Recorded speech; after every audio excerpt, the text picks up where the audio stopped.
Pernah nggak kita sebagai orang biasa suatu hari membayangkan kita menjadi orang yang, bisa dikatakan luar biasa, punya pengaruh, kemudian menjadi pusat perhatian di sekeliling kita semuanya. Wah, kayaknya tidak mungkin ya. Kalau kita nggak punya orang dalam, nggak punya duit, itu semua susah untuk dicapai. Sehingga banyak sekali sekarang ini muncul legitimasi pada diri sendiri yang mengaku mendeskripsikan dirinya sebagai NPC atau non-playable character.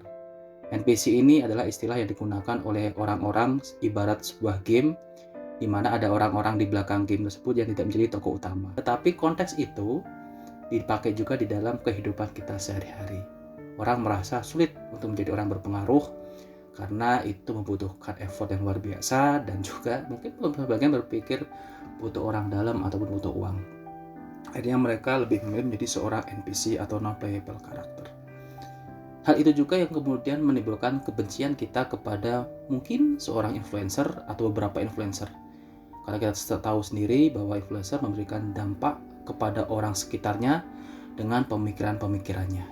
Yang kadang-kadang itu di kita so far ada yang bagus, tapi ada juga yang terasa toksik di kita.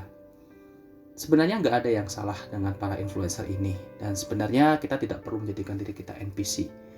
Kita bisa mengambil jalan tengahnya. Toh, bukankah sebaiknya influencer itu menjadi contoh bagi kita? Karena kita sendiri diajarkan untuk menyebarkan kebaikan. Bukankah itu hal yang sama dengan influencer? Masalahnya nggak semua influencer menyebarkan kebaikan. Ada juga yang menyebarkan sesuatu yang tentang prinsipnya sendiri yang kadang bertentangan dengan kita. Masalahnya itu disebarkan dan kadang ditangkap secara salah. Nah, sifat-sifat yang ini, sifat-sifat yang kita khawatirkan, yang diwaspadai adalah sifat narsistik atau sifat narsis. Narsistik ini merupakan istilah yang pertama kali dipopulerkan oleh seorang psikolog bernama Sigmund Freud, di mana Sigmund Freud menjelaskan bahwa kepribadian seseorang yang mengejar pengakuan dari orang lain terhadap kekaguman dan kesombongan egoistik akan ciri pribadinya.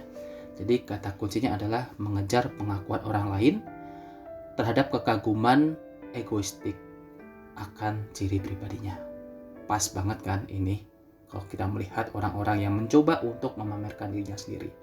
Ini bukan tentang influencer sebenarnya, bisa juga terjadi pada NPC dan bisa terjadi pada orang di sekitar kita. Ini yang menjadi momok seorang influencer dalam menyampaikan pemikirannya. Jangan sampai dia terjebak dalam narsistik.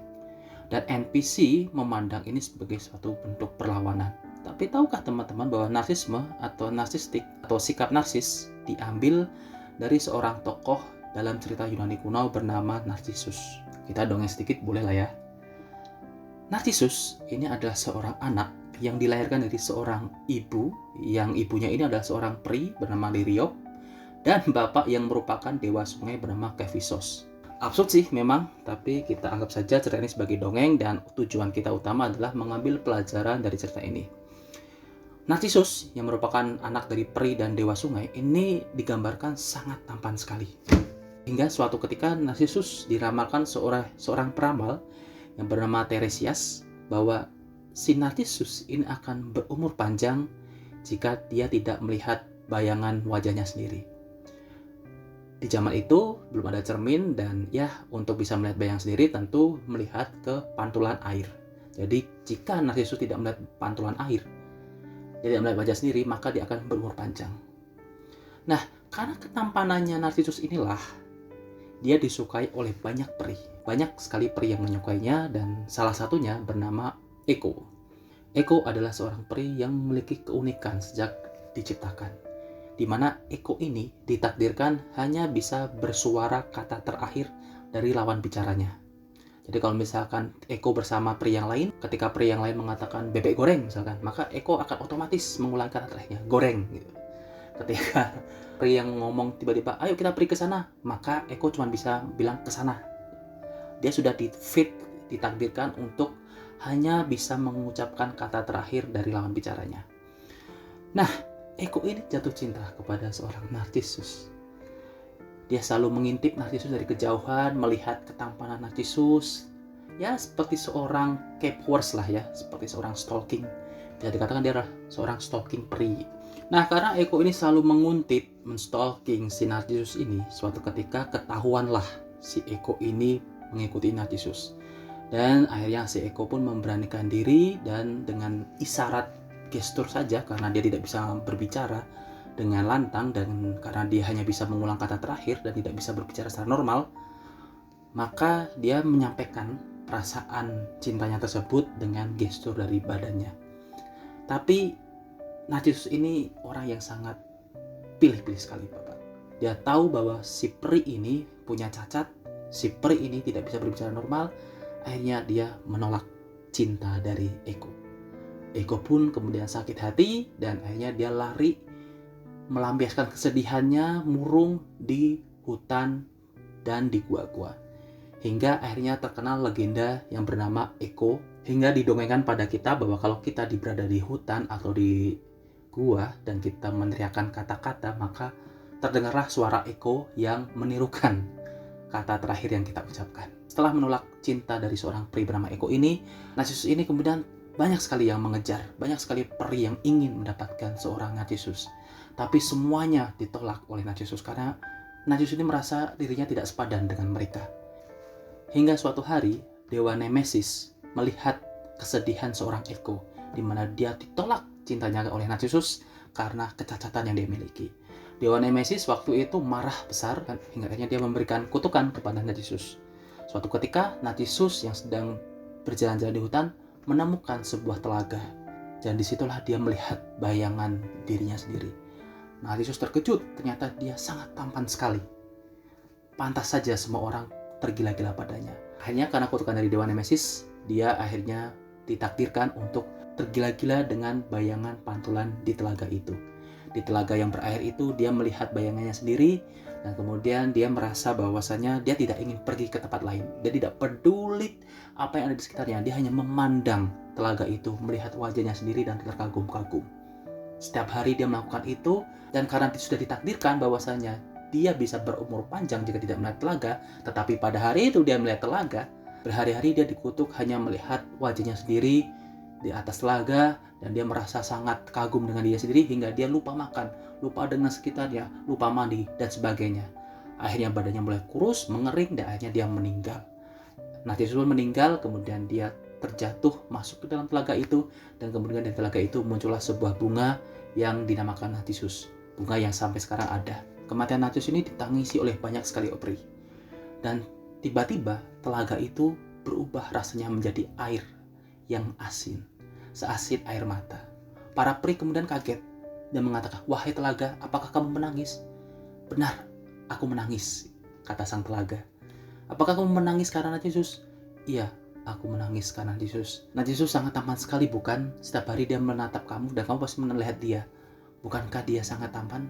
Kemudian jawaban telaga sungguh di luar dugaan. "Ya, aku menangis karena Narcissus. Aku sedih, Narcissus mati. Tetapi sebenarnya kalau melihat wajahnya, aku merasa wajahnya biasa-biasa saja. Memang cakap, tapi tidak secakap yang kalian pikirkan. Aku menangis karena Narcissus mati adalah karena aku tidak bisa melihat wajahku lagi. Selama ini Narcissus melihat ke telaga, menatap wajahnya di telaga. Itu membuat aku bisa melihat wajahku sendiri dari pelupuk matanya Narcissus. Dan sekarang setelah Narcissus meninggal, aku tidak bisa melihat wajahku lagi. Jadi aku menangis karena aku tidak bisa melihat wajahku lagi karena Narcissus sudah meninggal. Bukan karena aku menangisi Narcissus yang tampan melihat wajahnya sendiri." Dan itu sangat... Oke, sekian dongengnya. Apa pelajaran yang bisa kita ambil dari cerita ini? Perasaan memandang berlebih pada diri kita sendiri hanya membuat kita menjadi lupa pada sekitar kita. Kita lupa pada teman kita lupa pada lingkungan kita, dan akhirnya kita malah mati karena ulah kita sendiri.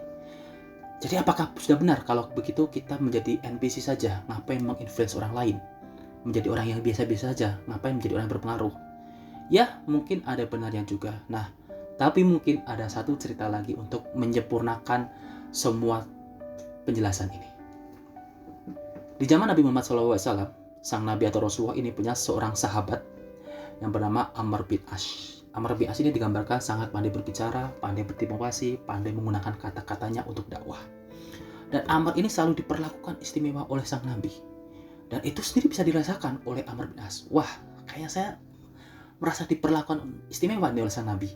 Dari perkataan, dari sikap, bahkan dari perilaku sang Nabi kepada si Amr bin As, dia merasa bahwa kayaknya saya merasa saya paling diistimewakan daripada sahabat-sahabat beliau yang lain. Nah, untuk mendapatkan konfirmasi atas perasaannya itu, suatu ketika Amr bin As mendekati Nabi ketika keduanya sedang berpergian naik unta. Dipepetlah si Rasulullah, kemudian ditanya, "Ya Rasulullah, siapakah orang terdekat yang paling kamu cintai dari semua orang yang pernah membersamaimu?" Kemudian Rasulullah menjawab, "Aisyah." Sama sekali bukan Amr bin As. Dia terkejut. "Wah, saya bukan yang pertama." Dia nanya lagi, "Mau kasih yang kedua? Lalu siapa selanjutnya Rasulullah?" Dia menjawab, "Ayah Aisyah, Abu Bakar As-Siddiq." Dia kaget, dia bukan orang kedua. Dia nanya lagi yang ketiga, "Siapa Rasulullah yang ketiga?" Dia menjawab, "Umar." Dia masih penasaran, "Siapa yang keempat Rasulullah?" Dia menjawab, "Utsman." Akhirnya setelah keempat ternyata gak ada namanya dia, Amr bin As berhenti menanyakan. Karena dia takut dia menjadi orang yang terakhir yang disebut. Dia berangkat di peringkat terakhir. Meskipun dia merasa dirinya adalah yang paling diistimewakan dari sahabat-sahabat yang lain. Amr sadar meski dia bukan di urutan yang pertama, kedua, tiga, atau bahkan yang keempat, namun perlakuan Nabi kepada para sahabat-sahabat yang membuat dia merasa yang pertama. Dan kemudian apakah Amr bin As setelah itu menjadi biasa-biasa saja seperti kita yang bisa menjadi seorang NPC? Jawabannya tidak. Dia justru menjadi orang penting dalam pemberdayaan masyarakat di Madinah dan Mekah pada waktu itu. Dia mengcombine keduanya. Dia bahkan meneladani apa yang dilakukan oleh sang Nabi dengan justru menjadikan setiap orang-orang yang ada di sekitarnya merasa istimewa, membuat teman-teman yang ada di sekitarnya merasa berharga, membuat saudara-saudara mereka merasa punya value yang bahkan selama ini tidak disadari oleh orang tersebut. Jadi alih-alih sekarang jadi berubah si Amr bin As yang awalnya dia merasa dirinya orang yang paling penting, setelah itu dia merasa bahwa saya harusnya memperlakukan istimewa orang-orang sekitar saya daripada saya menganggap diri saya istimewa. Dia bahkan meladani apa yang dilakukan oleh sang Nabi. Narsisus dalam cerita tadi melihat cermin pada dirinya sendiri, sementara kita seharusnya melihat sesama kita. Dan jika ada perasaan tidak enak yang ada, maka sebelum memberi nasihat kepada sesama kita terlebih dahulu introspeksi pada diri kita sendiri. Barangkali ada yang salah dari sudut pandang kita. Barangkali kita terperangkap dengan echo chamber kita sendiri. Mau menjadi NPC kayak, mau menjadi influencer kayak, hilangkan sifat narsistik. Tetap peduli. Jangan bersikap apatis dan kedepankan rasa menghargai. Dan selalu bercermin dari orang lain. Sebagaimana kata Rasulullah SAW, Muslim yang satu itu adalah cerminan dari Muslim yang lain. Jadi mari kita bercermin kepada orang-orang yang lebih baik dari kita untuk mengambil ibrohnya kepada diri kita sendiri. Itu saja dari saya yang masih banyak salah dan perlu banyak belajar. Wassalamualaikum warahmatullahi wabarakatuh.